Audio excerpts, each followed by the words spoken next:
All right, let's talk about the SAT. You know, just saying the letters can be kind of stressful. And now, to make things more interesting, it's gone completely digital. But don't you worry, because today we're going to crack the code on this new test so you know exactly what you're walking into. So here's the big question on everyone's mind. The SAT is digital. What does that actually mean for you? Is it just the same old test slapped onto a computer screen, or is there something more going on? Well, we're about to pull back the curtain and show you how this thing really works.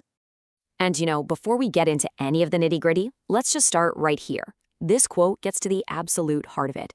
This test is a performance. It's a game. It is not a measurement of how smart you are or what you're worth. So let's just take a deep breath and get that pressure right off the table from the get-go. Okay, to help you master this game, here's our roadmap for today. We're going to start with the basics. What even is this thing? Then we'll break down the structure. After that, we dive into the super important adaptive model, check out how scoring works, and finally, we'll cover all the practical stuff you need to know for test day. First up, what are we actually dealing with here? Let's get down to the fundamentals of what this test is, and maybe even more importantly, who's behind it. Now, this is absolutely crucial to understand. The people writing these questions aren't your teachers, they're not your college professors, it's a team of professional test writers. And why does that matter? Because it means they follow patterns, they have a playbook, and once you learn to think like they do, you can beat them at their own game. And look, the SAT isn't some ancient, unchanging tablet of stone. It's constantly evolving. They did huge overhauls in 2005 and 2016, and now we have this massive shift to a digital adaptive format. The real takeaway here? You have to understand the rules for the current game you're playing.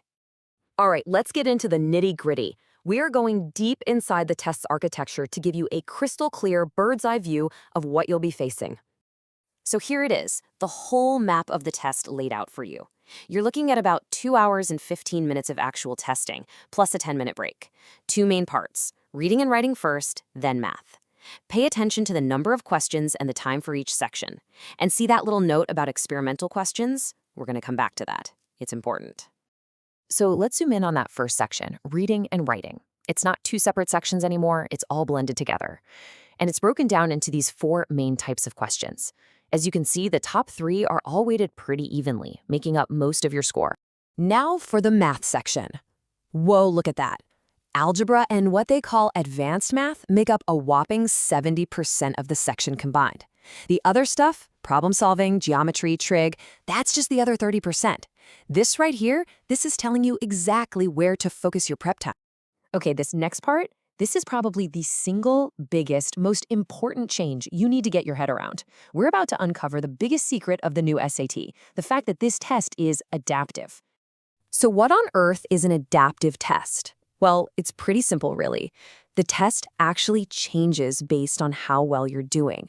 Your performance on the first half of a section determines how hard the questions are in the second half. Let me show you what I mean. This little diagram makes it super clear. Everybody starts out with Module 1, which has a mix of easy, medium, and hard questions. If you do really well there, boom, the test adapts and gives you a harder second module. If you struggle a bit, you get an easier second module.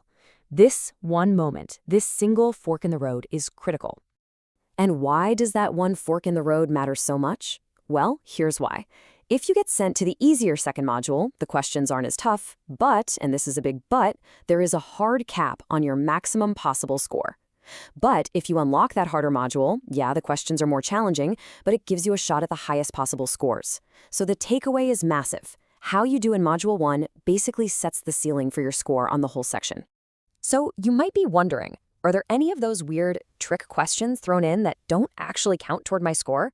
Well, the answer is kind of yes, but probably not in a way you're thinking. So in each module, a couple of the questions are what they call experimental. They're unscored. The College Board is basically just using you as a guinea pig to test out questions for future SATs. But here's the catch. You have no idea which questions they are. They look and feel just like the real ones. So what's the strategy? It's simple. Treat every single question like it counts. All right, let's connect the dots. How does all this, the adaptive modules, the difficulty of the questions, how does that all get translated into that final 3 or 4 digit number you see on your score report? Here are the basics. The total score is still on that familiar 400 to 1600 scale. But your final score isn't just about how many questions you get right, it's also weighted by how hard those questions were. And this part is huge. There is zero, absolutely no penalty for getting an answer wrong. What does that mean for you? It means you guess, always. You never ever leave a question blank. Okay, we have gone through all the theory. Now let's get super practical. Let's talk test day logistics so you can walk into that testing center feeling cool, calm, and totally prepared. First things first, let's bust a major myth. Digital does not mean you take it at home in your pajamas. You still have to go to an official testing center, just like with the old paper test. The only difference is you're taking it on a laptop or tablet using the College Board's special app. And speaking of devices, you've got a few options: a Windows machine, a Mac laptop, an iPad, or a school Chromebook.